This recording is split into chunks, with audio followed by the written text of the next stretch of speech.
I haven't walked along this stretch of the Kennet and Avon Canal. Our favourite walk, myself and Tabaka. Look, where are you? Oh, there you are. You're doing that stealth thing again where you just appear right by my legs. And I'm, in a comedy way, looking up and down the path thinking, where's the dog? But, yeah, this is the more industrial part. I'm passing some of the old factories as I walk out of the town where I live. Some of these are now boarded up, really, and they don't do anything. Museums. Oh, look, the rain started. I checked the weather app and it said no rain. Chance of precipitation, 0%. Must be a very different understanding of 0%. Let me get a sketchbook photograph to show you the part of the river where I am. Right, here we go. F5, 320 ISO, 125th shutter speed pigeon, flying right through the middle of the shot. And Barney walking into it as well.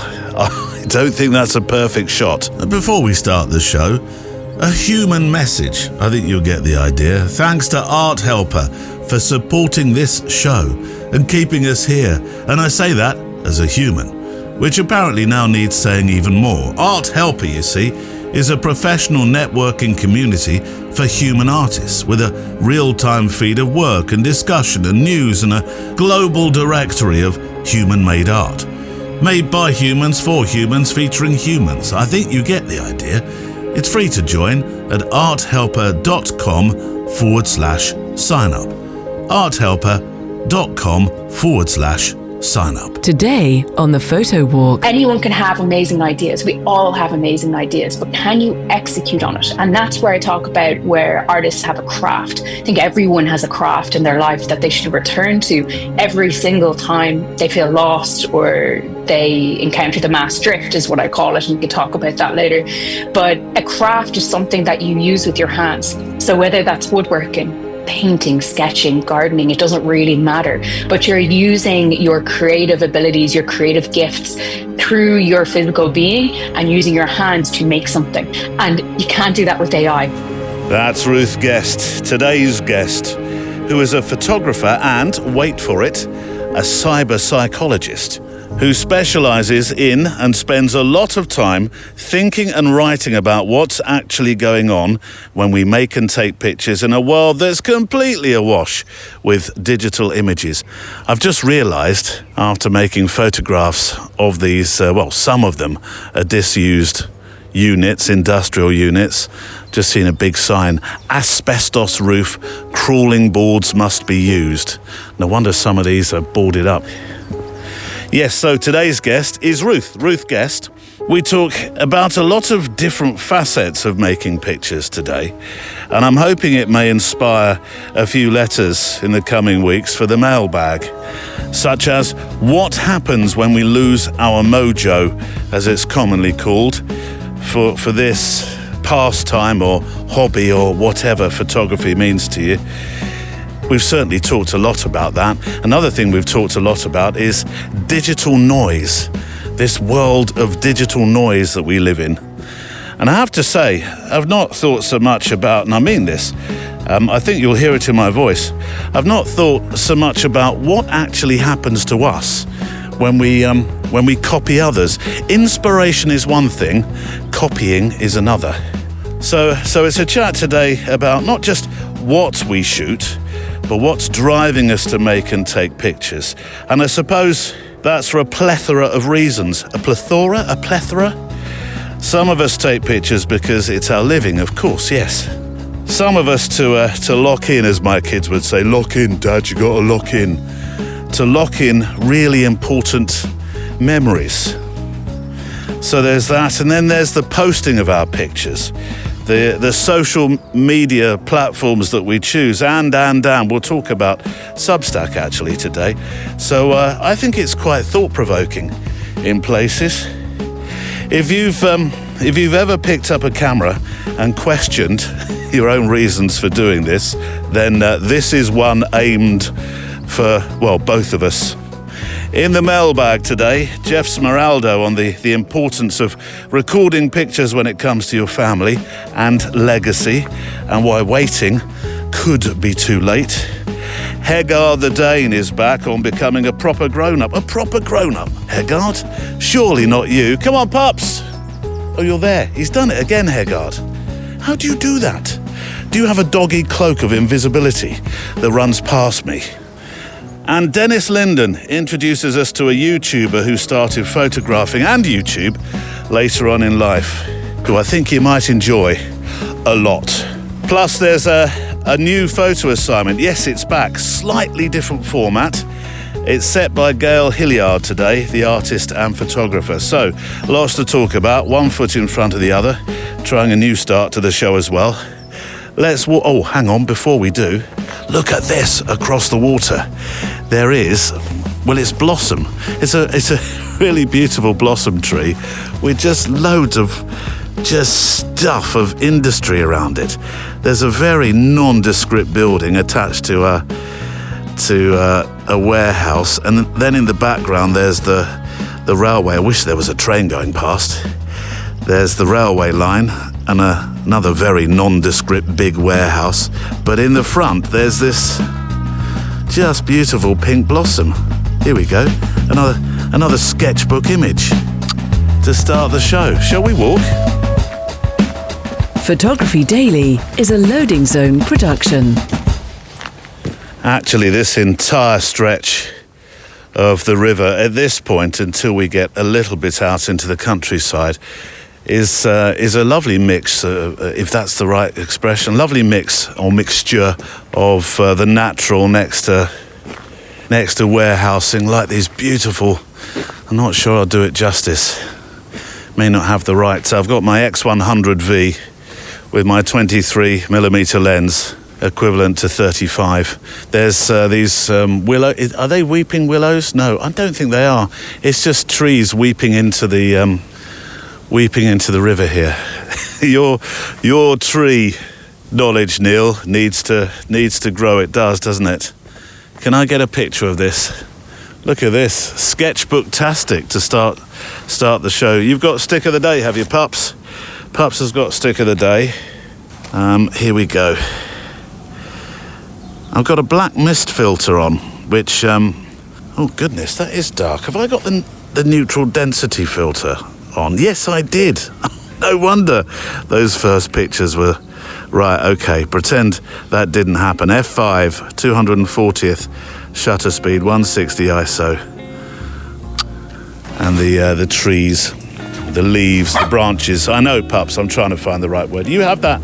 That's stick of the day. Come on, then. Do you want me to throw it? The branches weeping into the river. Come on.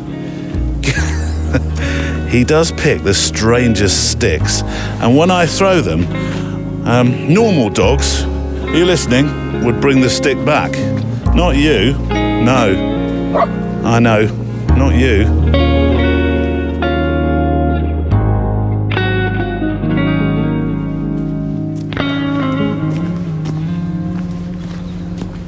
Serenaded by birds and the odd beep, beep, beep of things reversing in the background. Just walked past one factory, looking into the really tall windows across the river, and the spaces in these industries would be really interesting to photograph. It's a project in waiting. Actually, today's Extra Mile is all about spaces. We've talked a bit about spaces of late. A couple of weeks ago, 3 weeks, I was talking to Michael Assman, one of our extra milers, and he had taken some extraordinary pictures, beautiful pictures of empty rooms. Cue the Gary Moore song. And we're coming back to that as a subject today with Ruth, who's guesting on this show, and she'll be back for a special Extra Mile today. Right, the email address for the show, if you'd like to write in, if you hear a letter and think, oh, I've got something to say, some pictures to send in, is stories@photowalk.show. Stories@photowalk.show.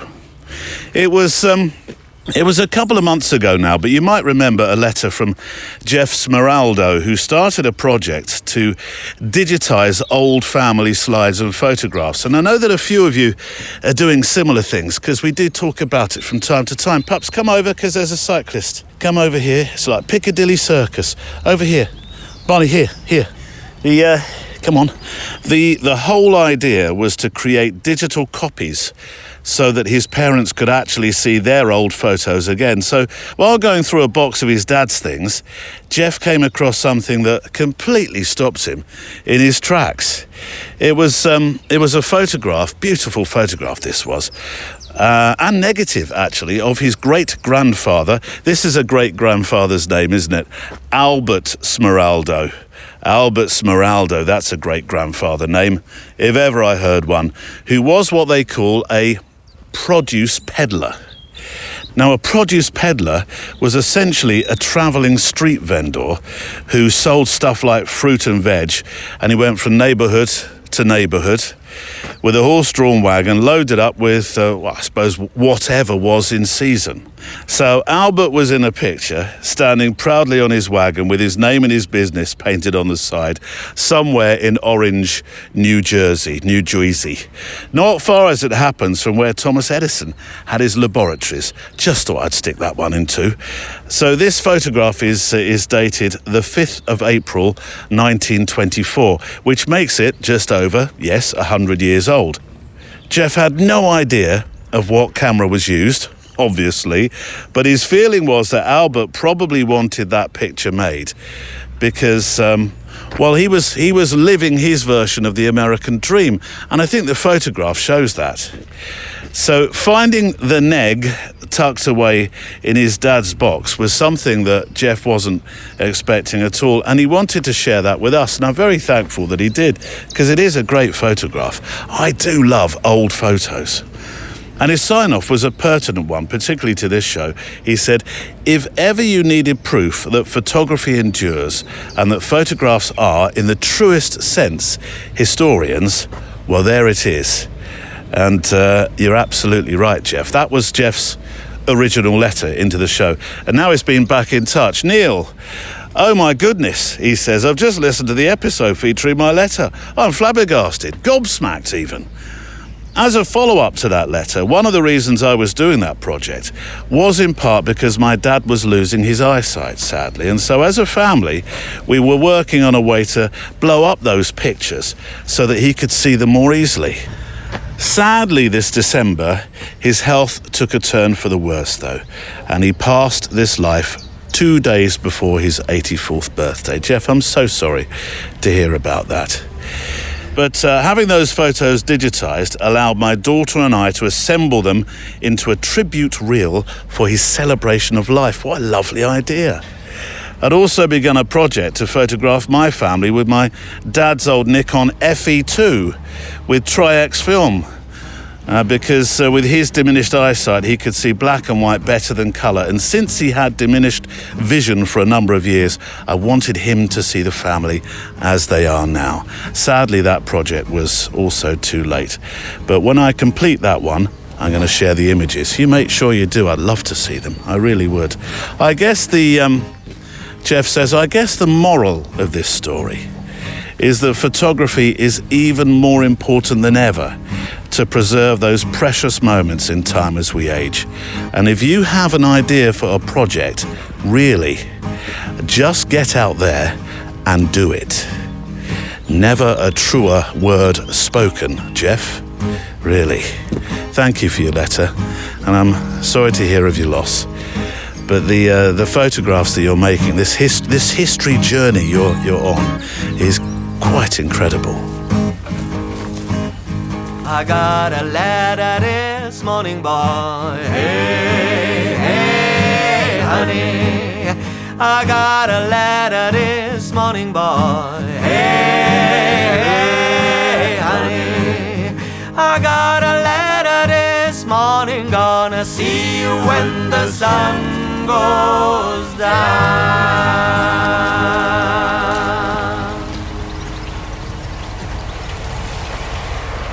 You could be forgiven for thinking that this week's photo walk is sounding just a little bit like when I was back in India, with all those wonderful sounds of the busyness next to the quiet nature of that wonderful country, and next to it's got busier since I was last walking here last year. By the looks of the mountains of gravel, I'm next to a gravel pit.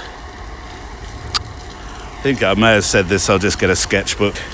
I think I may have said this before, that the arms that the gravel travels up and then falls onto these mountains of gravel below that are then taken away by lorries. They look like big, I don't know, extraterrestrial arms coming out of a spacecraft or something. Have you been on the mushrooms, Neil? No. While I'm about it, I'll just mention sketchbook again. Was it David? Oh, David.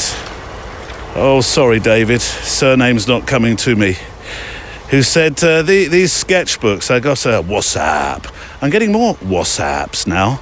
And he said, are you ever going to share? Are you likely to use these? There's something like, are you ever likely to show these in a gallery or something, your sketchbooks or sketchbook drawings? That's right. And so when I say sketchbook, what I really mean is sketchbook photographs that show where I am, where I've walked in the world, that kind of thing. I know that occasionally I've said that, but I have to remember we have new walkers with us all the time, and you're very welcome. Right, to our guest. There are 3 parts to this today. 2 parts are here. Then there's a 3rd part, which includes a similar story, I suppose, to the one you've just heard, a project that Ruth is working on with her granddad, Dennis. I've introduced Ruth, of course, in the intro to the show today, so I don't need to say too much more. It becomes quite self-explanatory as we go along. Although being a cyberpsychologist and a great thinker about why we make pictures, I suspect, or I hope, that we may be hearing more from Ruth on the show this year about the wonderful articles that she posts on Substack that I'll be talking about in a while with her. So here's my guest today, part 1 of our conversation, Ruth Guest. Ruth, you're a photographer. In fact, there's many strings to your bow. You've painted, you've written, you still write, obviously. You're a psychologist, a cyber psychologist. You're a wearer of many observational hats, is what I would call it. My wife says, she said, if you had a business card, you could call yourself professionally nosy. That would be for me. Obviously, for you have your cyber psychology, and I want to talk about that because well, first of all, what is it? I'd not heard of it before. Yeah, I think your wife's comment about being nosy, I feel like a lot of people have told me that something similar as well. Just very observational, very interested in everything, right? Yeah. When it comes to cyberpsychology, it's the study of how we interact with technology and how we interact online. So it's a very niche field. It's quite new. So it's really research based. A lot of people think, oh, you're a cyberpsychologist. Do you work with people on their mental health when it comes to being online? And no. Like that's a psychologist's job. You go to university for 10 years for that.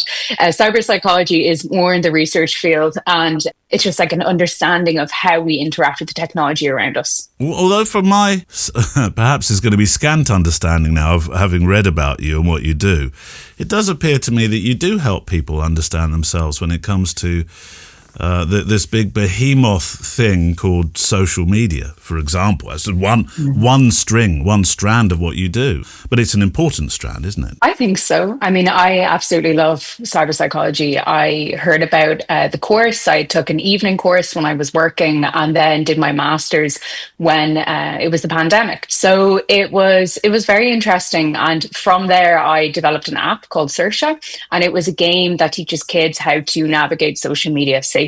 So that was really what I built from the knowledge. But now I'm looking at cyber psychology more so through the photography angle and how we're taking photographs online and how we're actually representing ourselves online and how we're watching the images that we take change, because everyone's posting for validation, everyone's posting even AI images. I don't know if you've seen that on Instagram. And it's changing how we actually visually see the world.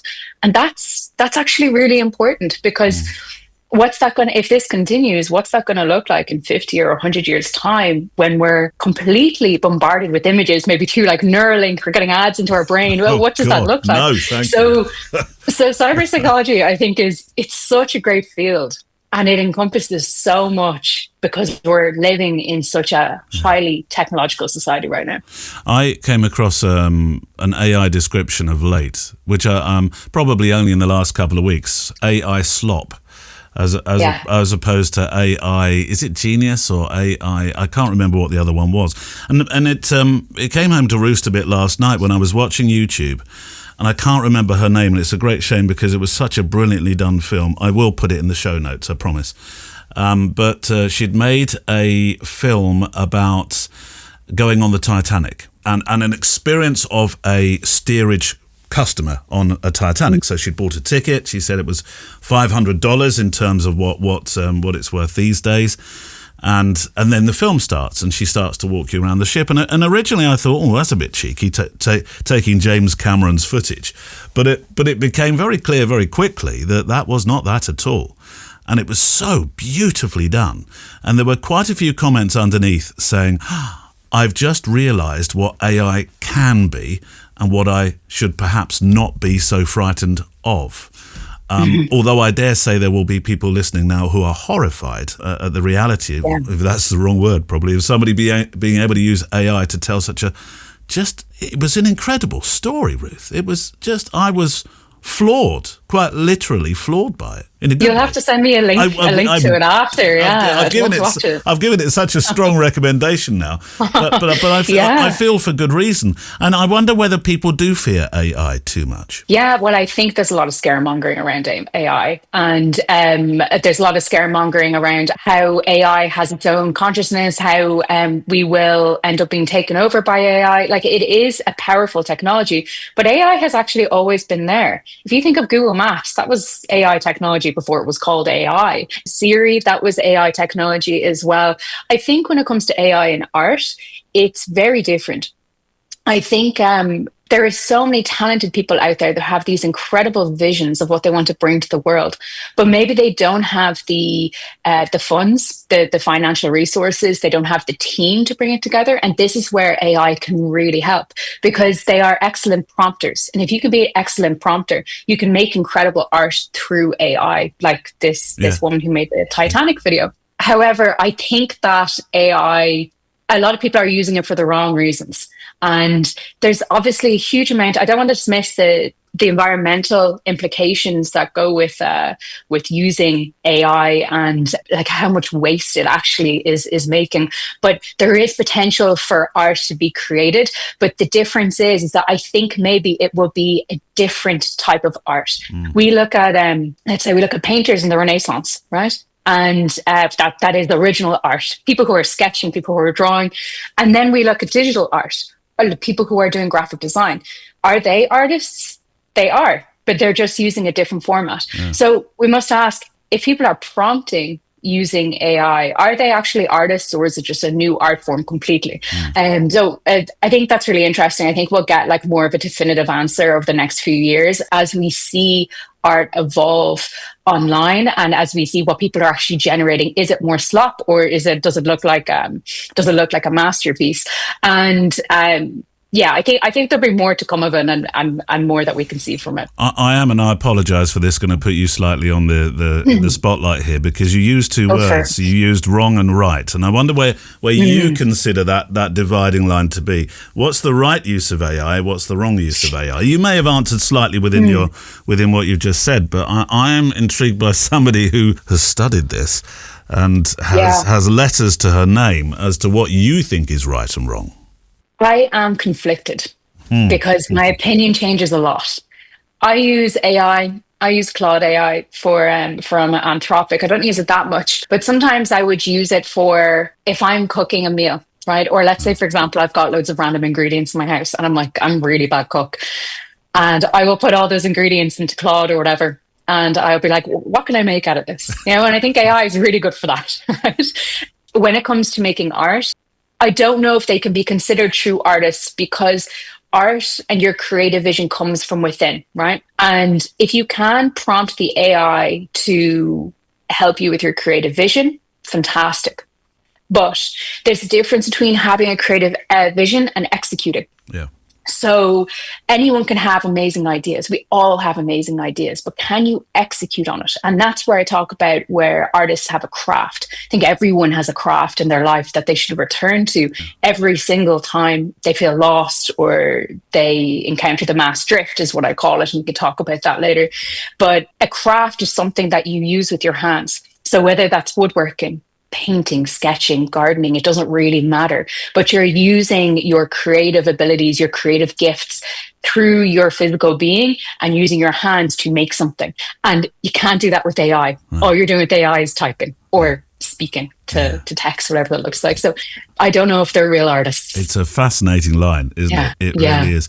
The psychologist about you and the cyber psychologist, has that changed the way, inevitably, I think it may have done, the way you see photographically? Yeah, absolutely. I think before I did my degree, I was working as a photographer. I was working in fashion, and I was working with a lot of bloggers and influencers and this kind of thing, like doing portraiture and that kind of thing. And what happened is that my photography, I realized after my master's, is that I was doing it for validation.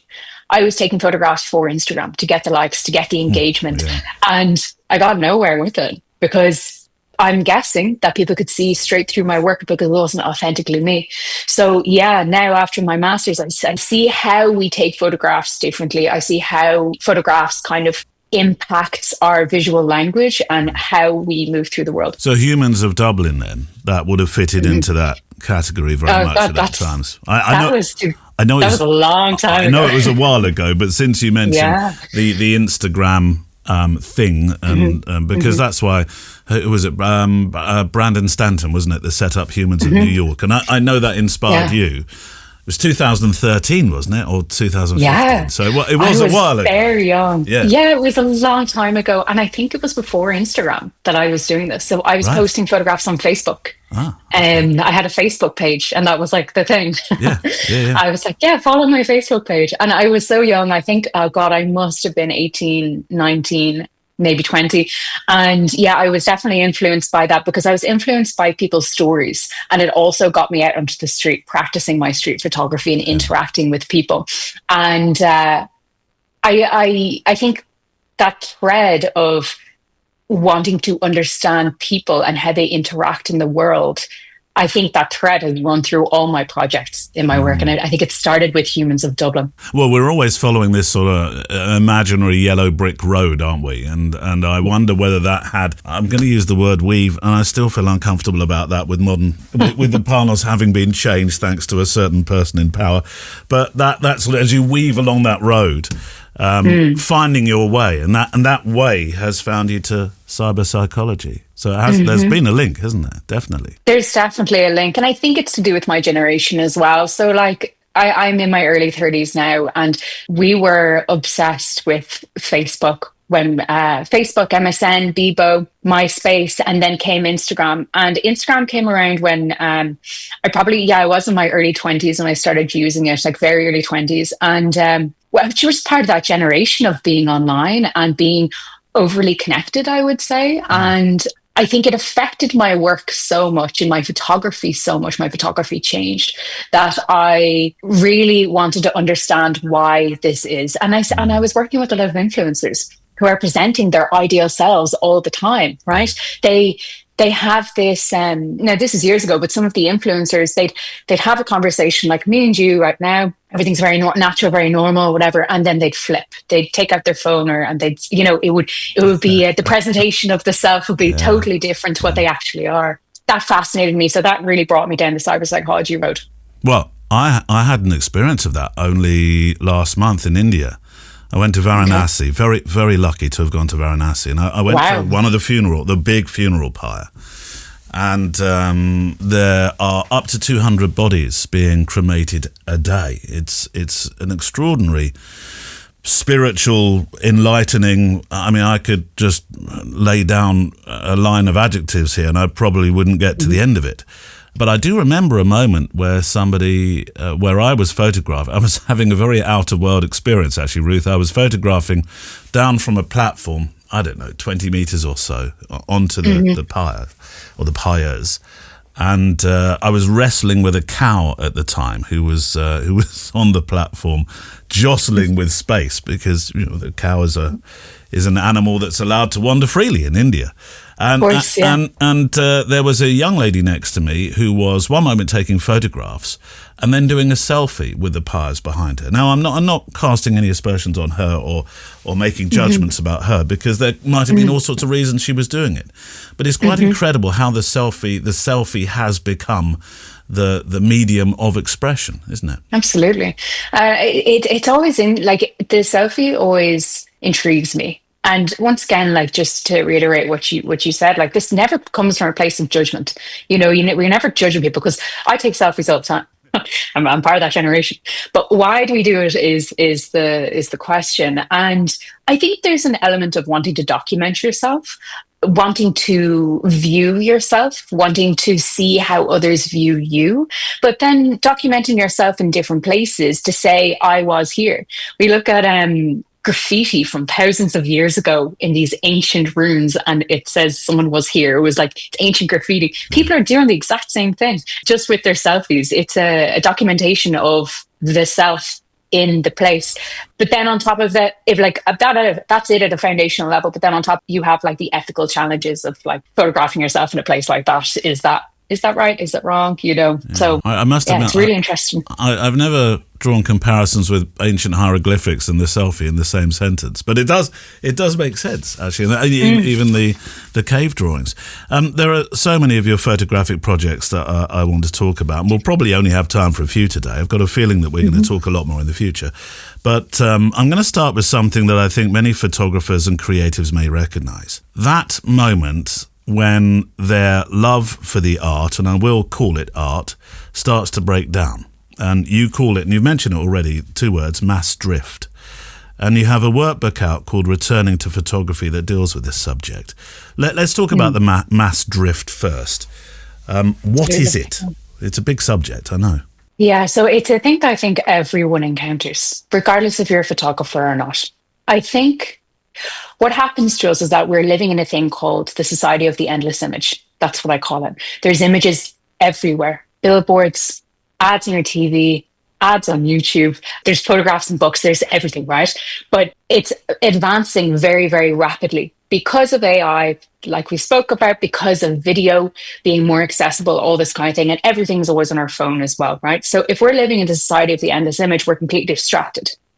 Our attention has been completely taken away from our lives. And we see this all the time with people who, in their spare time, instead of working on things that they would like to work on, they're going on Instagram or they're going on TikTok, and they're completely distracted by everyone else's lives. And that distraction, I think, causes the mass drift. And the mass drift is when people are completely distracted from their own lives and their own path or their own way, let's say.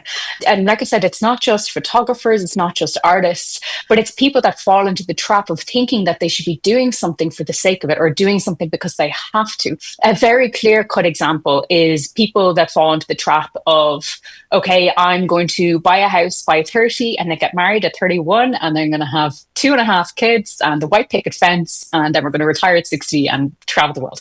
This is a very kind of clean-cut example that a lot of people in the Western world would recognize. And that's why I consider the mass drift, because have you ever considered that is what you want? Have you ever considered that there's something different for you? And it applies to maybe your work as well. And say, for example, you finish school, you go to university and you train to be a nurse. You then work in nursing for 30, 40 years. Have you ever considered that maybe you want to do something else because you haven't listened actively to yourself? Yeah. That's really what I think the mass drift is. And everyone is experiencing an element of it because they're not listening to themselves and listening to their own voice. Now, when it's applied to photographers, I think that what happens is the they get distracted with everyone else's voice and everyone else's creative vision, that they forget what their own vision looks like and their own authentic ability to see and what their photographs actually mean for them. So I experienced a lot of this in my own life. I was working a job I didn't like. I was in a relationship that really wasn't good for me. I was hanging around with people that weren't good for me either. And I've experienced a good bit of it, but I lost photography throughout this. I wasn't really as passionate as I once was, and my business had failed and all that kind of thing. And I started journaling just about everything, about cyberpsychology, about how I viewed in Instagram and the world and this kind of thing. What I kept coming back to was my values. I learned about my values and what I appreciate and love in life. And one of those things was minimalism. And another thing was photography. And when I looked at everything I had, there was like 7 different cameras. That's a lie. I think there was 4 or 5 cameras and 7 lenses. Yeah. There was so much, like, like when we all have gas, like we're just buying stuff. Well, I'm wriggling uncomfortably at this stage as I look across the desk and see 4 that I've got to clean. Yeah, this is it. This is what I'm talking about, right? So I had all this gear and I was like, well, that doesn't go well with what my values are. My values are minimal. So my business had failed. And I always said if I sold my business, I'd buy myself a Leica. That was my dream. And it failed. So I was like, hold on, why didn't I just sell all my gear and buy the Leica? So I did. And I got an M4P from the early 1980s. And I got one lens, which is 28 millimeter Voigtlander color scope bar. And I was like, I'm just going to learn how to do photography again and do it my way.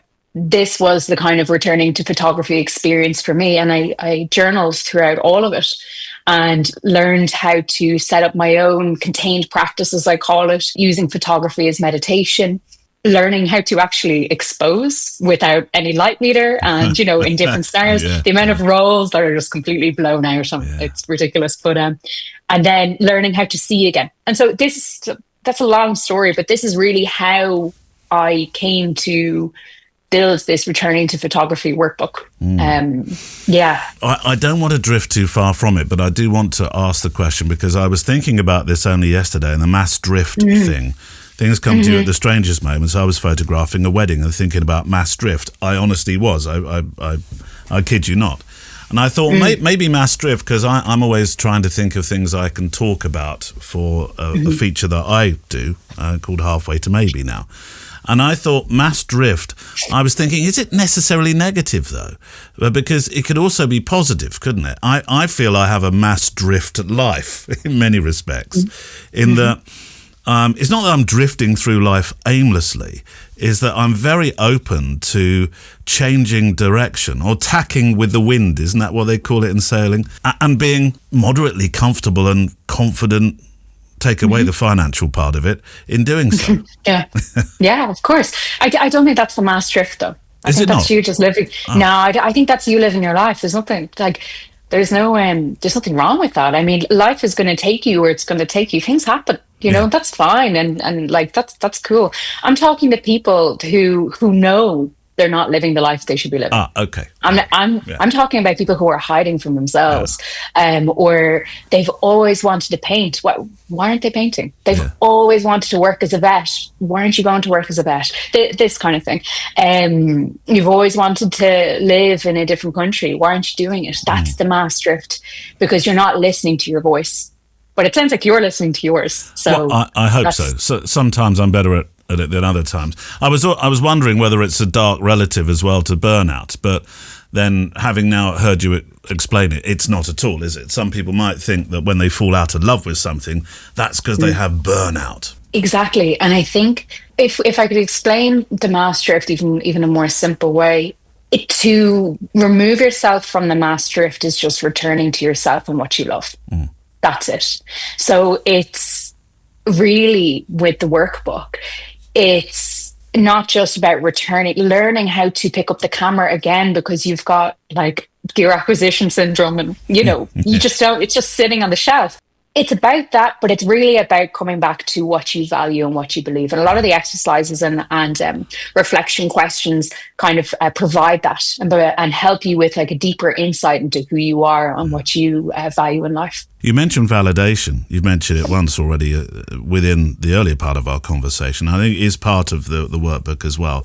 How easy is it for photographers to now tie your sense of worth to how your work is received online? Because it's quite a wavy line there, isn't there?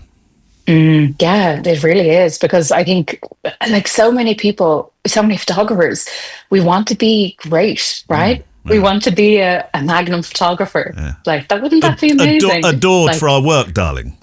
Yeah, you'd like to have your name in the history books and Absolutely. be like, yeah, that was an amazing photographer. Yeah. Like, we all want it. There's no shame in admitting it. Like, and I'd like that too. But I think what's happened is, because of social media, a lot of photographers are copying each other. Yeah. They're copying each other's styles, and it's not their authentic style. I work one-on-one with photographers as well, and we try to find their authentic style of what actually when the image represents them, not what Instagram wants them to see.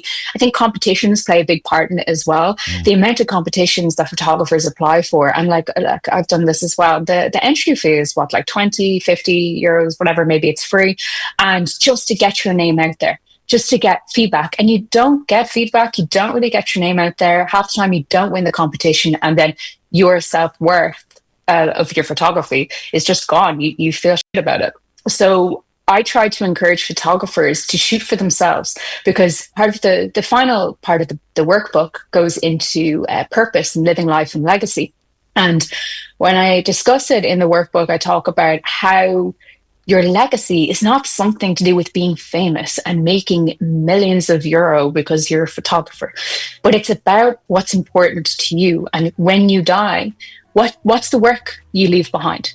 What's those box of negatives that your great grandkids are going to find? And it reminds me of Lee Miller, the photographer, and her son found all those photographs from World War II. I think it was after she died. It was, and that's what legacy is about. I suppose Vivian Maier fits into that very much as well. Exactly. And I know it seems a cliche and obvious one to mention, but what a story! I mean, there is somebody who shot for themselves. If ever there was somebody who fits into your answer, that is the perfect example. It's Vivian Maier. Yeah, exactly. And what's fascinating is that there is so many more Vivian Maiers out there. Yeah. You know, of work we haven't seen, because those people have been shooting for themselves. They're shooting their life, not what the Instagram wants them to see. And I think that's really what's important.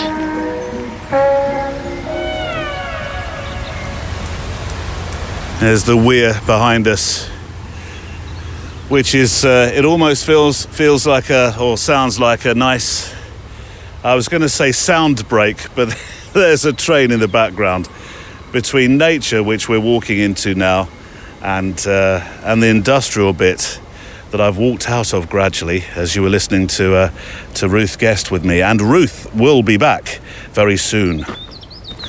I am embarrassed. Oh, before that, to save my embarrassment, David Beppy was the name. I just looked at my WhatsApp and found David Beppy was the person who was writing to me, or wrote to me about dropped me a line about the sketchbook stuff. And I don't know, I must write back, David. Are you, by any chance, I'm sure there are other Beppys in the world, but it is a bit of an unusual surname. Are you related to my friend Jason Beppy, who I went to school with many moons ago? I don't know why I'm asking you that like you can answer me here, but I will send you a message.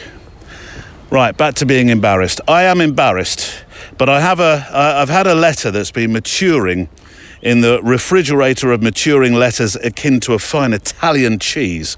But I do want to read something out from our friend Hegaard the Dane, who wrote the first ever letter, I think, to be read out loud on the photo walk. Hi, Neil. I couldn't let episode 500 pass without a word. You see what I mean? I mean, we're well beyond 500 now, so Apologies, Hegaard. Anyway, I couldn't let episode 500 pass without a word, so here it is. Happy 500th.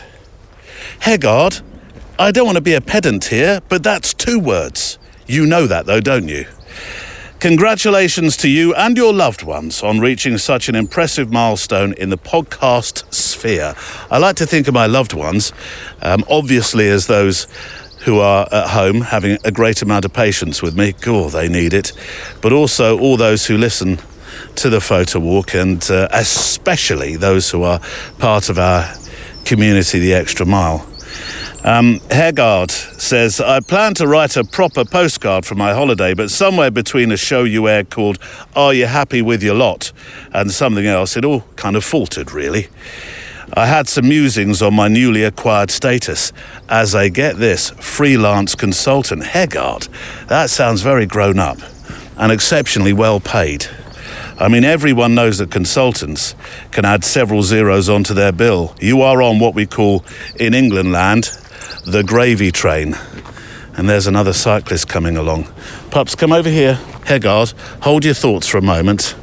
At least we've got a chorus of birds to keep us company. Come over here. He's very good at this now, coming over to one side. Over here, come here. There we go. Let's let the cyclist go by, and then I'll get you a TREAT. You've got a spider crawling on your nose. You don't care, do you? Here we go. Enjoy your cycle ride. Thank you. There we go. How do I do this? I'm all fingers and thumbs here, pups. Here we go. Where were we? Also says Hegaard, yes, back in the room, 321. I thought I'd send you my thoughts on Lake Isao's somewhat unfairly secondary place on the list of northern Italian lakes worth visiting. That's all a bit random, if you don't mind me saying. The fact you're holidaying on fantastical Italian lakes, Hegaard, means that consulting is clearly going very well. And finally, I thought I'd send you... Oh, you didn't say anything more about the lake? No. So you were going to... Have you sent me some pictures of it? No. You've not even sent pictures. Anyway, I thought I'd send you my most recent mental block as well, wondering which of you and Giles should play Sol Goodman and Mike Ehrmantraut in the inevitable Photo Walk spin-off. I've no idea what you're talking about. Never mind me and the mushrooms. What have you been sampling around not Lake Como? All the best. Hegaard the Dane, a.k.a. Lars. P.S. I might write again once my thoughts settle. Well, surely stuff has settled by now. I mean, we're almost another 27 episodes on, but, Hegaard, you do give me, you're very good with your timing, you are. You've given me the perfect opportunity to mention that we are having another photo meetup. It's almost, Hegaard, like we planned this together, eh? Last year, we did have a meetup to celebrate that 500th show that Hegaard is talking about. And, I thought it was high time to do another, so I've slightly changed an event we were having, which was a workshop at a steam rally. I've changed that, because I can, into a meetup. It's on the website, photowalk.show, under the tab June Meetup, because it's a meetup and it's happening in June. Of course, geographically, I wish I could beam you up, Scotty, from wherever you are in the world. Having, of course... a reasonably sizable international audience. But in that we're still working on that, it is in a leafy part of southern England. But we do have a theme, we do. It's a mini photo project. It's a very informal mini photo project.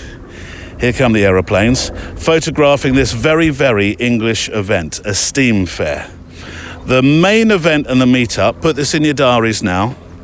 I can wait, open your diary. Go on, that one. I don't mind if it's digital. Open it, there we go. Double click that bit. That bit there. That's the one. Okay. The main event and the meetup is on Saturday, the 20th of June. So we really are only talking a couple of months away, which gives you plenty of time to put the slap on, as my mum would say. It's a terrible expression. Go on, put my slap on, John. Although it's a summer fair, So we are also turning it into a camp, which you can camp on the Friday into the Saturday. And if you feel brave enough to stay with me and sample some bacon butties, we'll be there on the Sunday morning as well. So it's 2 nights camping or 1 night, however you prefer it, or you can just come for the meetup itself. We do have a barbecue on the evening of the meetup. I'm in charge of the salad. H is in charge of everything that used to moo. And I'm sorry if that offends those that don't like to eat that kind of thing. We'll make sure we have vegan alternatives. But essentially, and this is what I'm looking forward to. Oh, I wish I had my camera raised. I think you might have just heard that. They stopped right next to me. Thanks, ducks. Could you go around? Could you do a go around, as they call it in aviation, and come back and do that again? Yes, it's a day of people photography at this amazing eccentric English fair. I love it. I've only been once, but I absolutely adored it. We made a bit of a programme there as well. There'll be some mini assignments, the bacon butty breakfast if you're staying, plus on the Friday, if you are staying on the Friday night, you are part of the What the F Stop pub quiz team. So come for the day on the 20th or make a weekend of it. You can go to the website, look for the meetup link. There goes the Pinstriped Express. So yeah, look for the meetup link, and I look forward to having a summer's day photographing with you at the Steam Fair.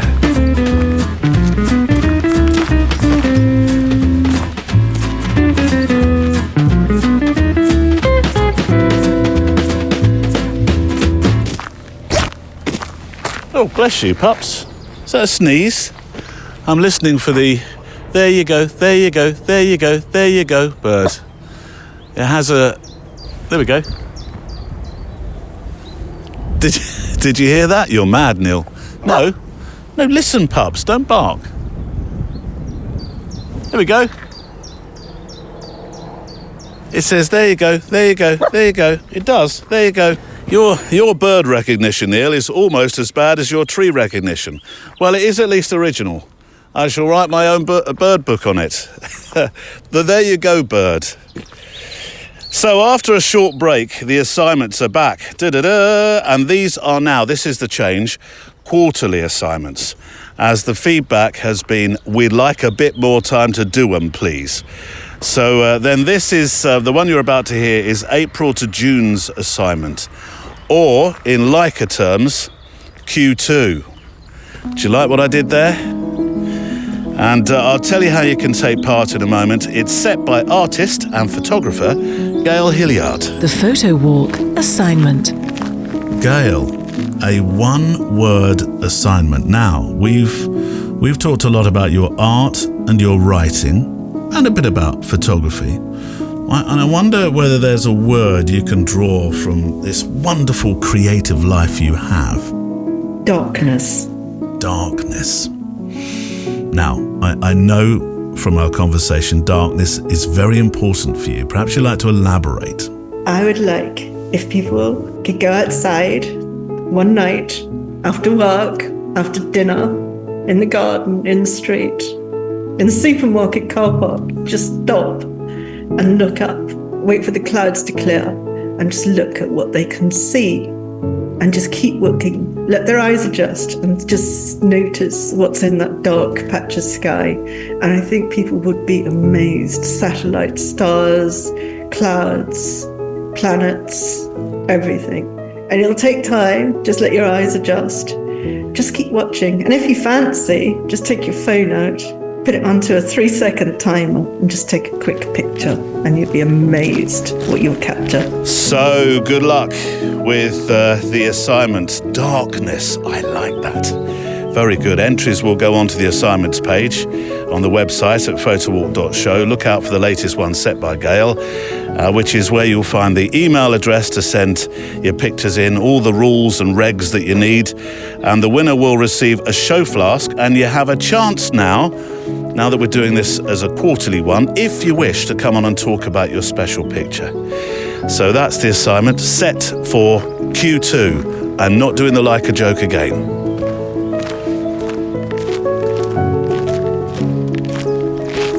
The light is in and out and in and out and in and out today, but this part of the canal, I love it. It weaves around, and I think it's quite fast flowing today. Don't know why. I swallowed a fly. Don't complete the rest of it, Neil. Right, okay. F5, 700. Be quiet. I'm making a picture. 750th shutter speed, ISO 160, and there we go. A sketchbook image of that. It probably looked a lot nicer when there was a great deal of sunshine on it. But 5 minutes ago, actually. I know we've mentioned the meetup later on in June, but earlier in the month we have our workshop retreat in Scotland, a week where we are photographing the beautiful scenery, the beautiful lochs of the Highlands, the glens, enjoying forest bathing actually, in a special morning writing workshop. Plus, you will be making the most exquisite lifetime print, and I mean that. It's a process called photogravure. I am going to take, it's a digital process to start with, then it turns very, very manual. So you can use a picture that you've made in Scotland, which is a lovely way to remember your time with us. But you may also want to bring the picture of your life. Goodness, there's a challenge. There are a few pictures that I have from my trips to Bangladesh and India recently that I'm struggling to find which one at the moment. I think we can do a couple, maybe a couple, yes. So I want to make that picture that really, I suppose, says photographic life. Of course, that's a big ask, that, isn't it? But we'll be doing that. But there's a place we visit every single year to make photos that's just exquisite. And whenever whenever this loch comes into view, we drive through a glen and there's the loch. Bah! It's almost like an orchestra. Angels. There's angels there are singing as you drive toward it. It's called Loch Marie, and we're going to explore it a little bit further than we have in the past, and I thought perhaps Studio Neil could leap in here and do the honours to tell us a bit more about this extraordinary place. And if you'd like to join us, then there are some places. Scotland 26 on the website, photowalk.show. Loch Marie is undoubtedly one of those places on earth that stays with you, for the views, for the quiet, for the story. It sits in Wester Ross in the Northwest Highlands, and most people who've been there will tell you it is the most beautiful loch in Scotland, which is a bold claim in a country that doesn't exactly struggle for competition. It's the fourth largest freshwater loch in the country and the largest north of Loch Ness. We arrive lochside and spend time photographing this magical area of real natural beauty. Then if you fancy stretching your legs, he says, a little, we're going to follow a path that lifts us gently above it, opening up a completely different view of the loch and the highlands that unfold in front of it. The path slips quickly into woodland, Scots pine and birch closing in around you. It's the same landscape you've seen from below, but now you're moving through it, gaining height, step by step. It's a steady climb, nothing technical, mind, but enough to slow you down just a touch and make you aware of the ground under your feet. The loch disappears behind the trees for a while, and that's part of it. You know it's there, but you're not seeing it yet. Then gradually, it wonderfully begins to reveal itself again.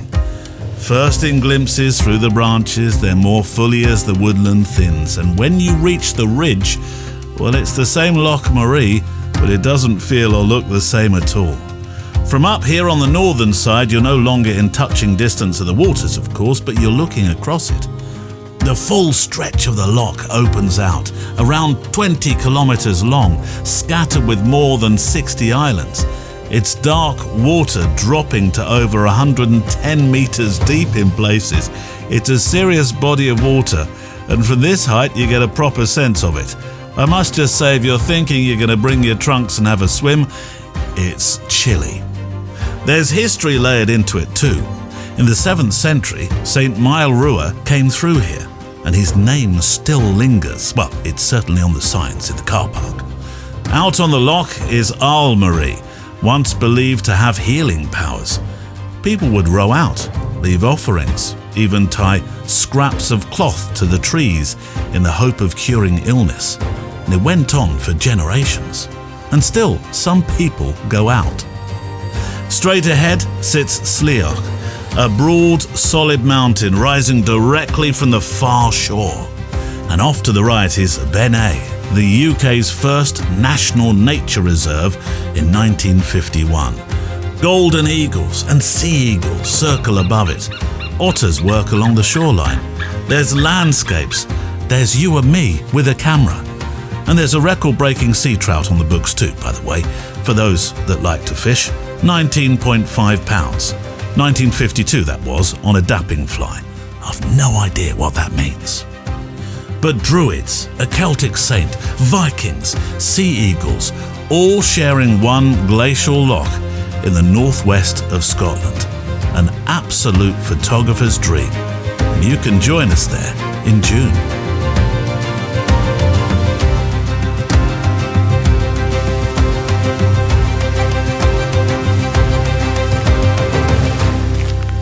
So, looking forward to our time in Scotland. As I say, there's still places available, so come join me, Lynn Fraser, and my good friend Giles Penfound. Yes, plus guests. I tell you what, the evening conversations that we have are going to be extraordinary. I know that because, you know, whenever you hear Giles Penfound on the show, he's just so inspirational, talking about photography. And he'll be bringing his 5.4, actually, the beast as he calls it now. And so I'm looking forward to that as well.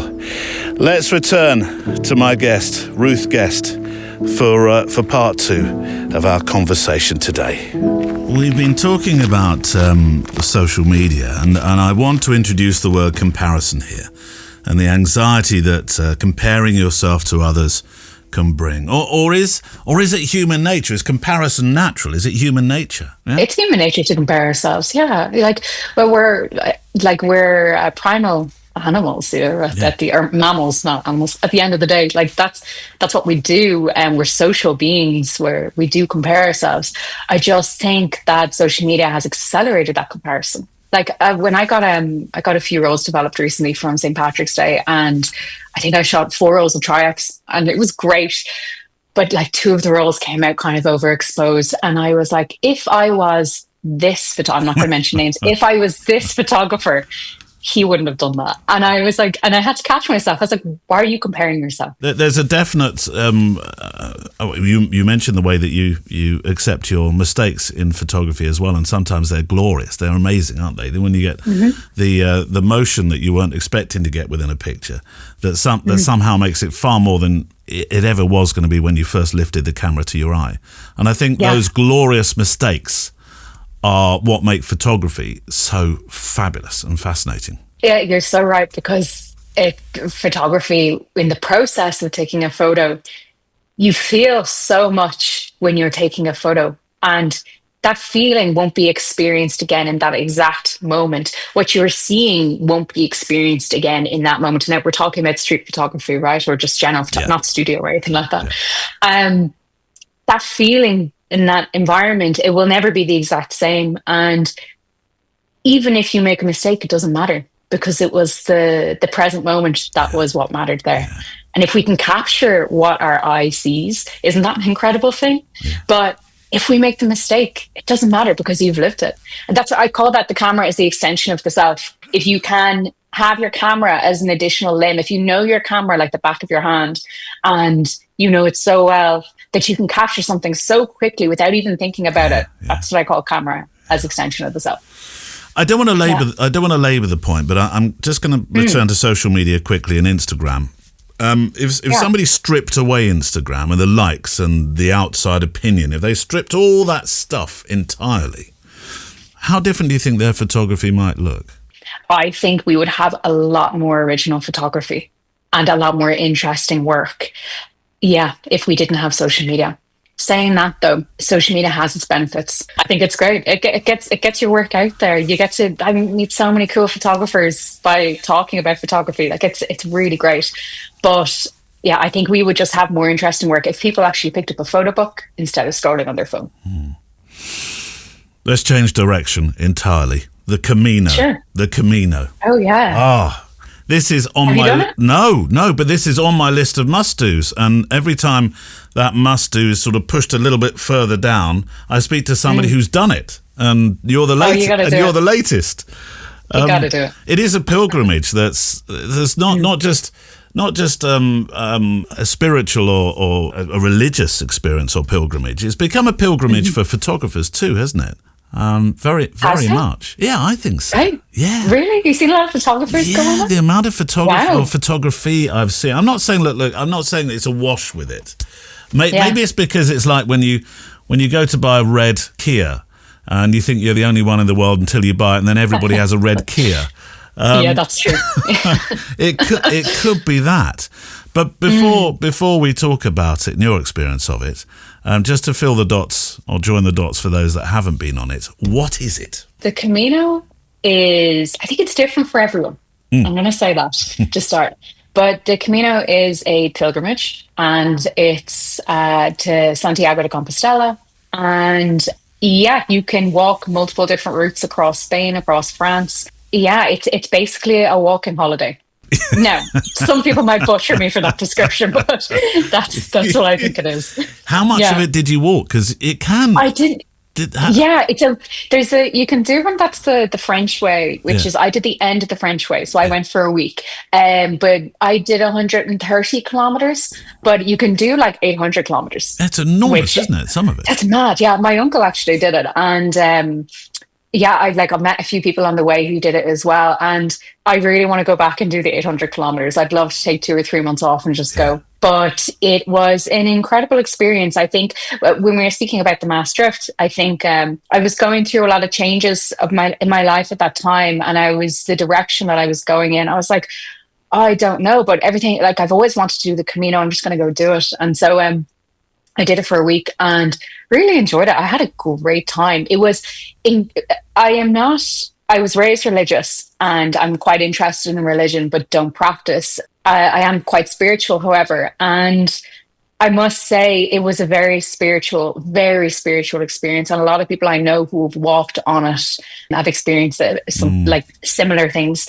It's very interesting, or maybe it's scientific, the whole concept of fresh air every day and the rhythm of walking and, it fires up the synapses in your brain, whatever it is, but it's a beautiful thing. So did you do it for the spirituality or did you do it for the photography? No, I did it for myself. I did it. Yeah. I just brought my camera. No.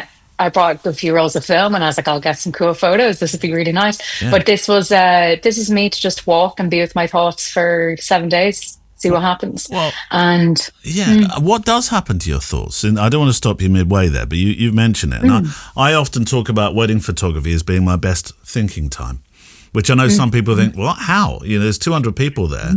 You're darting in and out making photographs. And I say, no, it's more like a sort of, it's a glide across a dance floor. I can't dance for toffee, but it's a glide.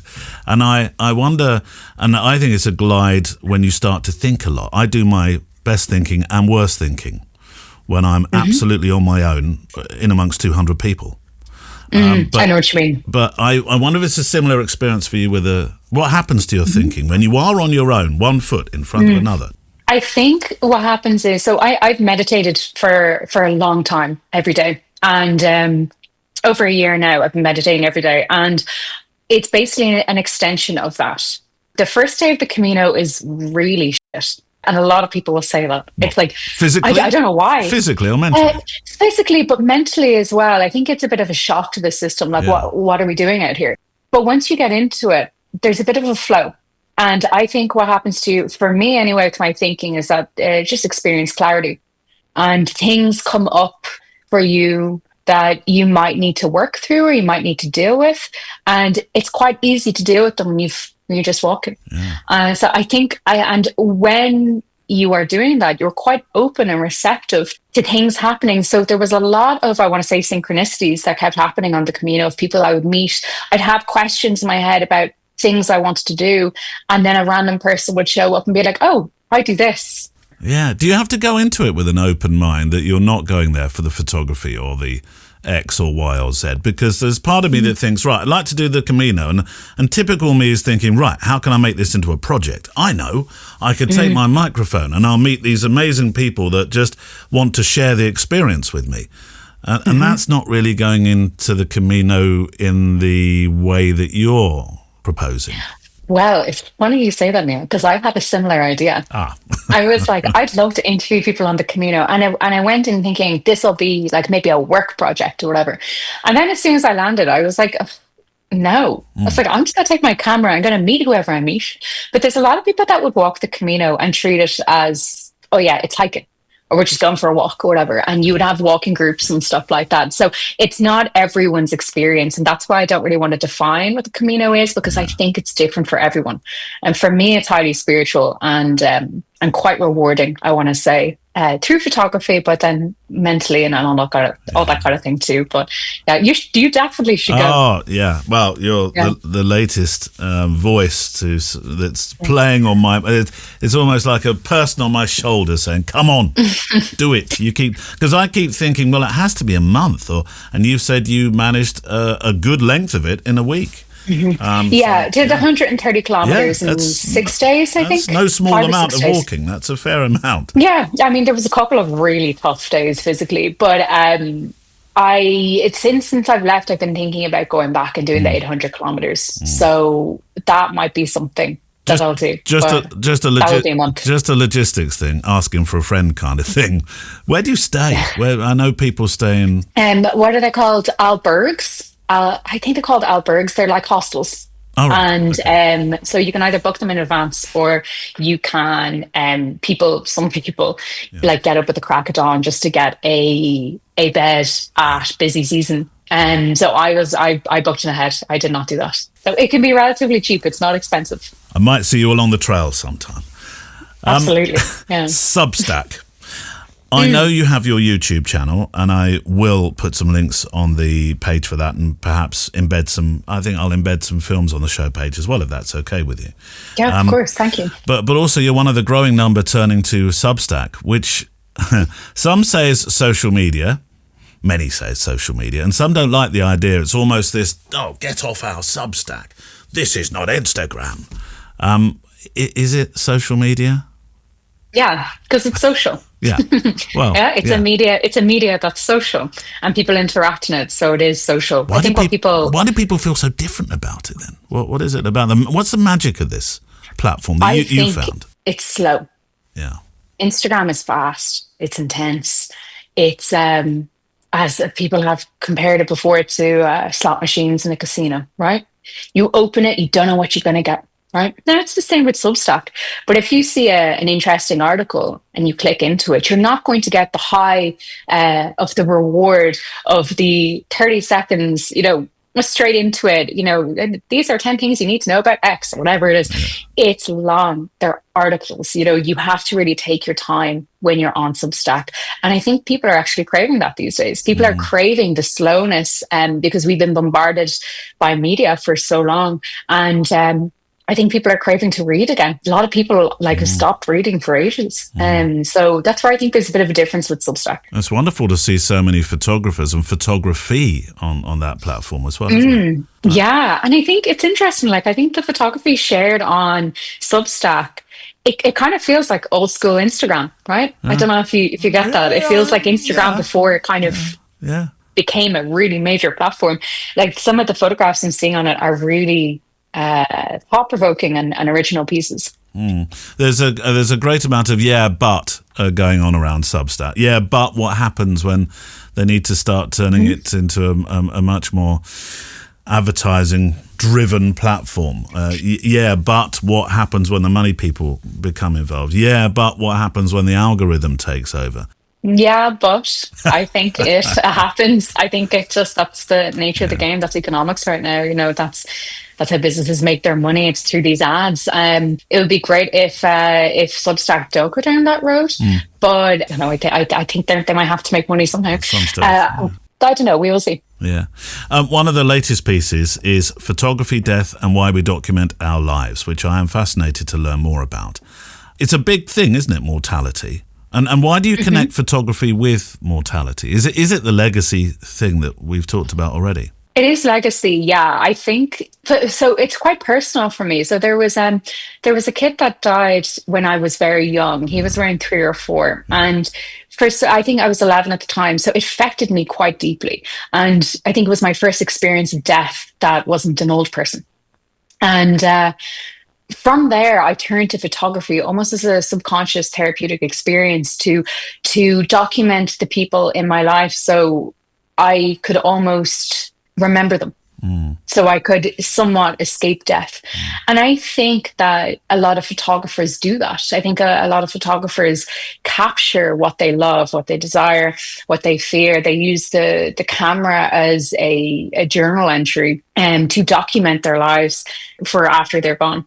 And I think that's the subconscious narrative going on there. You mentioned Sally Mann within the piece. I did, yeah. She's obviously a profound impact on you. Well, it was a really interesting documentary I was watching about her work. And what just struck me about it was when she was photographing, it was in a university or some scientific research area where they would have bodies decomposing out in the world. And this is part of the documentary. So she went and photographed them. And it was the first time that, like, I sound quite naive, but it's the first time I've seen a dead body that isn't in a casket. Because usually you see these things only in movies. And it was very calming. Yeah. I was very calm watching her taking the photographs of these decomposing bodies, which are obviously quite, without being disrespectful, quite grotesque and quite, it's not particularly pleasant. That would usually freak me out, the thoughts of that. But when I watched it, I was like, wow, that's very grounding and very calming energy. There's something very, very comforting about it. And it really made me think around how comfortable she was with death and her existence. And so that really made me think about my experience with death, legacy, and photography. It's interesting. You mentioning that is making me think of, again, I'm going back to Varanasi and our trip to Varanasi. And I was standing at one of the funeral pyres. I think it was the what they call the local one, for only for those that live and work in Varanasi. And I was standing next to somebody who was on the workshop called Mercedes, and she mentioned, photographing this and watching it. And nobody was photographing this in a gratuitously Instagrammy fashion, if that's the appropriate phrase to use. But watching this and being here and being a part of it and being so close to it has completely changed my relationship with how I view death. It was really a profound moment for 3 of us that were standing there at the time watching this. And I photographed one of the effectively priests, and he had his hand out with his fingers splayed. I think he was feeling the heat of the fire, but there was a foot sticking out from the pyre that had splayed toes. I only noticed it after. Wow. I only noticed it after, that almost that connection, that diagonal connection between within the picture between the hand and the foot.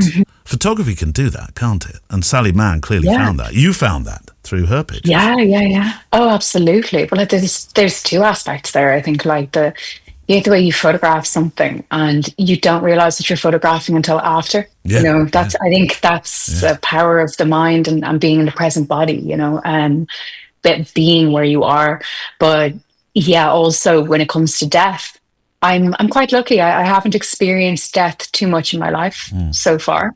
And I have to say so far because it's something we all universally experience. Some say. And I want to say unfortunately, but unfortunately is something that I would have said in the past, but it's not unfortunate because it is what it is. And I think watching that documentary and seeing someone so comforted by these grotesque, bodies, like it was quite like, and I'm sure you're the same in Varanasi, like it's quite disturbing almost to see the body in that form. But there's something very comforting about it, knowing that our time here is limited. And our bodies are, how do I say, they're not forever. Yeah. And I think our bodies are only a part of who we are anyway. I may be borrowing from what Mercedes was feeling, but I feel it quietened us. It quietened our minds. that experience. Does having photographs of people you've lost actually change the way that you perhaps process grief eventually, do you think? I look back at photographs now of my mum and dad, and enough time has gone by that a lot of grief has been processed, but it's now a joy. I see, oh God, I remember that stupid jumper Dad wore all the time. I get it. That goes back to the memory piece, right? That's the living life and legacy. You take photographs for your own memories, for your grandkids' memories, or whatever that looks like. So we don't forget the past.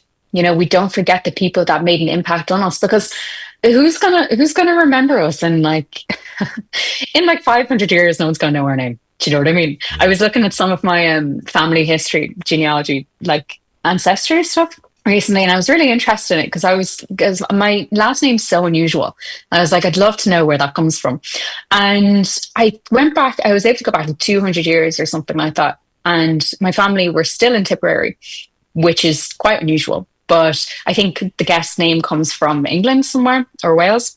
But it's funny, like my great-great-great-grandparents, I have no idea, like only through ancestry.com or whatever, I have no idea about anything about them. And it's going to be the same with my great-great-great-grandkids. They're going to not know anything about me. But if they have photographs or they have negatives of my time, of my life, they might find it interesting. That completely dovetails and jigsaws beautifully into another piece that you've written. And then I'm going to leave a link, and I'll let those listening go and find your Substack and read the rest of it. We're documenting everything and archiving almost nothing. Do you think something changes in how we remember when it lives only on the screen and it's not a tactile thing? It's not something that we're holding. What I'm probably trying to say here clumsily is it's an entirely different relationship. Yeah. Just literally, yes, that's the answer. It is. I was hoping you might expand in your cyberpsychology way. Well, so here's the thing: is that like if we are taking photographs with our camera on our phone, right, or let's say an SLR, digital SLR, and they are these bits, these tiny little fragments of information that are put onto the SD card or onto the memory chip on our phones, right?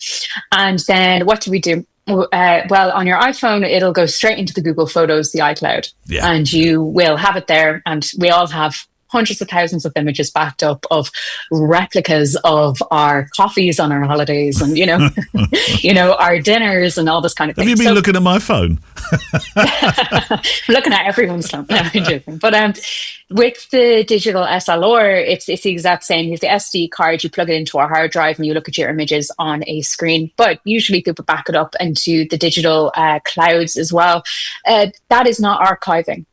I don't believe it's archiving because it's not real. No. With the digital camera or an iPhone, I always recommend that people print out those images and archive them that way, because that is going to, first of all, I think have an effect on your memory and how you remember those days or how you lived.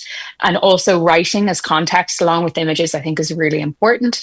But then I think when it comes to shooting analog photography, archiving your negatives, printing them out, having a tactile, something to hold, something to touch, I think will definitely help you remember your photographs better. Yeah.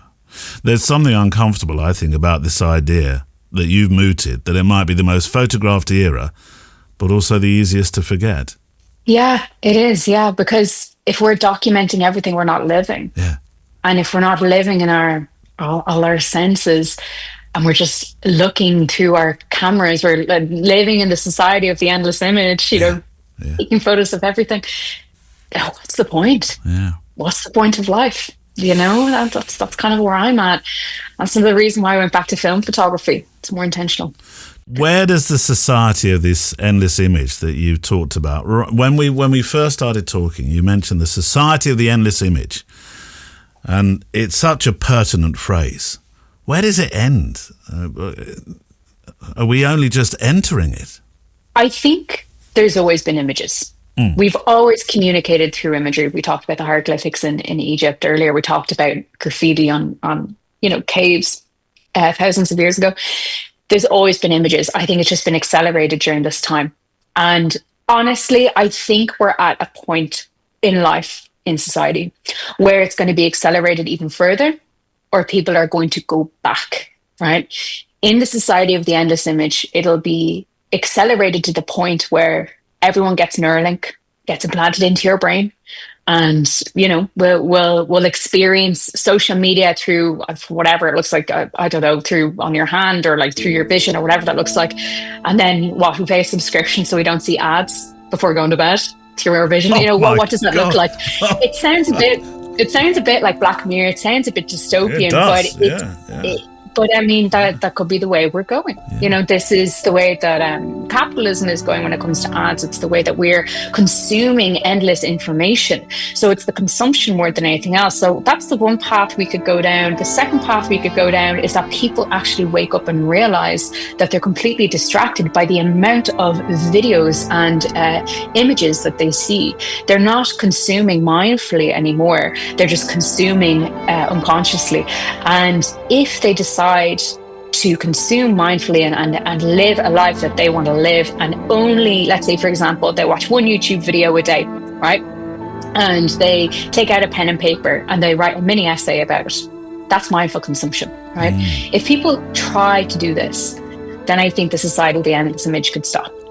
But do people want to do that? I don't know. So I think you've just described, I don't know whether you've seen this film, but Terry Gilliam's Brazil pretty well. No? Let me write that down. Let me give that to you for send it to me after. Weekend homework. Brazil, Terry Gilliam. Okay. It's a dystopian movie. I call it, Ruth, my Friday night movie. When everybody goes to bed, I think, right, what can I punish myself with? I know. this one. I'm fascinated on how you're going to answer this. It's a question I ask at the end of all interviews. What's your why? My why, it's a great question. I have a desire to understand people and to understand the world. And I feel that the more that I understand the world, the more I'll be able to understand myself. And the more I understand myself, the more I can share with others. And I think that would be a great thing, because I could help others. Maybe that's my why. Might change. Ask me again in like 5 years. And my thanks today to Ruth Guest for being my guest on the show. She returns, actually, Ruth does, for a very special Extra Mile. And if you'd like to hear our conversation continue, you can do so by going to the website. You can do so. Very formal. By going to the website, photowalk.show. And on the front, you'll see the support the show link, and you'll also see one, they go to the same place, called The Extra Mile. And then you can become one of our community, one of our extra milers who support the show with a small donation every month, equivalent to one of those really fancy, large, big cups of corporate coffee. You could probably do without one of those and help to keep your favourite podcast on, couldn't you? He says, with a glint in his eye. So yes, if you are an extra miler, you will hear an episode where Ruth talks about her granddad Dennis. It's a particular project, a beautiful project. Last letter of the week in a moment, and we have, get this, a new jingle to announce it. In actual fact, it's one of 5. Yes, 5 jingles. I'm going to choose one, and maybe I'll come back and play some of the others as well, unless you like this one so much. But for as long as I can remember, I've been talking about having a last letter of the show jingle instead of you having to listen to my terrible voice. And now we have one. So before that, some thank yous to our wonderful team, Neil Ford, who keeps IT shipshape, Andrea Gilpin, our star of Instagram, Kelly Mitchell, our North Star of Facebook, Kelvin Brown, who captains the Flickr group, and Michael Brennan, who compiles the show playlist each week so you can listen back to all our show tunes historically. So, yes, at long last, we have an actual last letter of the show jingle. So you don't have to listen to me as I say sing it anymore. And if you are the last letter, you have earned one of the 5 ditties to celebrate your wonderful words. And I will pop a video on the show page today for episode 527 that covers this letter, which is from our friend Dennis Linden. It's almost time for us to go. Almost time to go. This is the last letter of the show. Last letter of the show. Take it easy now and don't be blue. We'll be back again soon for you. Dear Neil, spare a thought for me this week, says Dennis. I shall be strapped to a table being tortured by my favourite physical therapist. We have a name for that in the UK, Dennis. It is called a night out at your local conservative club, Tuesdays only. Anyway, the pain she inflicts seems to take my mind off other pains I have momentarily, and it does beat dropping a copy of Steedle's new edition of Henri Cartier-Bresson's The Decisive Moment on your foot to forget that only moments ago you crushed your pinky with the said same book, or same said book. For a moment, Neil, I want you to imagine Han Solo without Chewbacca. Where's this going? Maverick without Goose. Thelma sans Louise.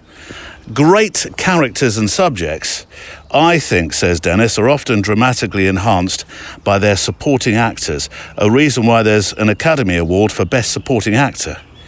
Where are you going with this? This week, says Den, I was struck by lighting. Every time I've read this, I keep saying lightning. Lighting, not lightning, lighting. Otherwise, this will be a very, very different letter altogether. But I have seen the light, you could say, which in photographic terms, Dennis, is very important. You can't work very well without it. Attached, he says, is a YouTube video link, which I will share on the show page, to Rebecca Kowalski talking about light being a character. Ah, see? Clever, Dennis. A being, if you like, a subject of your photograph. It might be the main subject, and sometimes, Dennis, it is. You know, when you make those photographs where it's half light and half dark. I know it's been done before, not big, not clever, blah, blah, blah, blah, blah. But sometimes they're just the most gorgeous photographs, because the light, you're so right, I've never thought of it this way, is the character, eh? But it could also play a supporting role. But light, says Dennis, and the mood it brings can shape your whole shoot. If you're wondering who Rebecca is, by the way, she's a photographer who came to photography later on in life, which I think changes things a bit. As Dennis, and it's worth seeing her channel. As I say, I'll put a video on the video part of the show page for today. As Dennis says, we all chase perfect light, but let's be honest, nobody really knows what perfect light is because it's such a moving target. What makes a difference is when you stop thinking of light as something technical to control and start treating it as part of the feeling you're trying to create. Oh, I like that. That's right in my wheelhouse. You know me with tech. That's usually, says Dennis, where the most interesting or the more interesting images start to show up for you. I'm sure there'll be many other sources of similar information, but something about the way Rebecca said this hit me on the top of my head where the Bresson book missed. I'm glad it did. Cheers and cool wishes from Dennis. Dennis, I watched the film and it did two things. Well, many things, but first up, I love the presentation style of this film. You weren't wrong there. It's very good, by a photographer who is simply not shouting at you, which YouTube can do so often. So I did like that, and it didn't give me, as I said, technical nosebleed. And so that made me feel doubly warm towards it. But don't take my word for it. Here's a moment from that film. But if you can move and create maybe some dramatic light or side light or backlight, you will create an image that affects the viewer in a deeper way and creates a specific mood. And this is something that the gear companies, they don't share with you. Your camera is not the main issue. Your relationship with the light is. As I say, that film is on the show page today for episode 527, and that is it for this week. There's plenty of sketchbook images to go and look at on the show page, and lots of resource material, he says, sounding like the adult that Hegaard the Dane sounds like, earlier on in the show. But if you like what you hear, but you'd like some more Oliver Twist, please, sir, I want some more, then The Extra Mile is out, and it's available through our website, photowalk.show. And on Mondays, Wednesdays and Fridays, if you don't mind me mentioning it, please, the Halfway to Maybe show is now establishing itself. It used to be called Reflections. It's now called Halfway to Maybe. I'll put a link on the show page for that as well.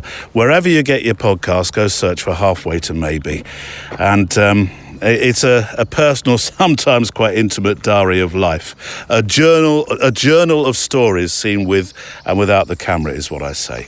Ziv Moran with Born in the River will play us out in a moment to tune together some thoughts over what's been said today. There we go. There goes a Pinstriped Express. You might have heard the horn in the background. Here we go, pups. Just through the trees. This route does take us a bit closer to the train line, but actually just a bit further up there's a wonderful coffee shop. I think Barney's forgotten about that. We haven't walked along here for quite a while. Usually by now he'd be trotting off in the distance. Come on, I'm off to the coffee. So yes, Born in the River will play us out in a moment.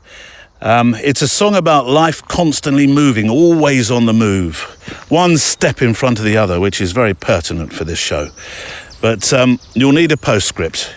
And today it's from Aaron Siskind, who was an American photographer who moved from documentary work into abstract work. So emotion became more important than reality. Ooh, I like that idea. That sounds like a nice place to be on a Sunday morning, doesn't it? I'll have 2 servings of emotion, please. Could you send the reality back to Amazon? I don't like it. Anyway, this is what he said, our PS today. What you have caught on film is captured forever. It remembers little things long after you've forgotten everything. I was born in the river one day, washed me clean and cold.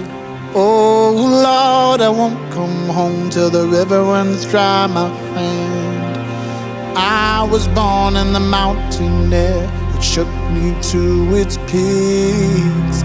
Oh Lord, I won't come home till the mountains had its say. Oh Lord, I won't come home, I won't come home to play. Oh Lord, I won't come home till the river runs dry, my friend. I was born in the earth by hand, plucked out like a fruit. Oh Lord, I won't come home till the seed becomes a tree. I was born in the ocean's depths, made my way up the air. And oh Lord, I won't come home till I'm one with these old seas. And oh Lord, I won't come home, I won't come home to play. Oh Lord, I won't come home till the river runs dry, my friend. Oh Lord, I won't come home, I won't come home to play. Oh Lord, I won't come home till the river runs dry, my friend. 'Cause I was born in the river one day, washed me clean and cold. Oh Lord, I won't come home till the river runs dry, my friend.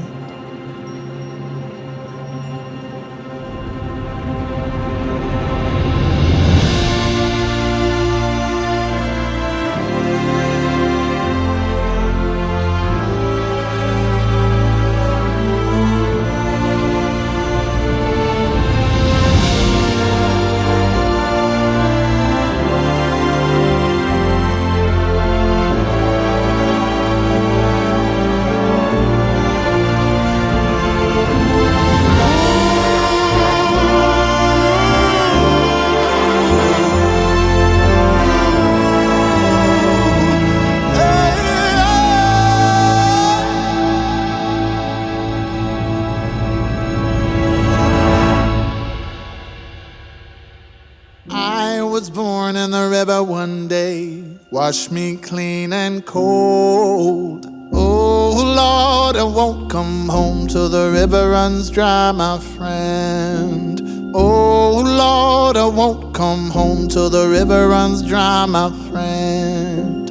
Oh Lord, I won't come home till the river runs dry, my friend. The Photo Walk is a Loading Zone production.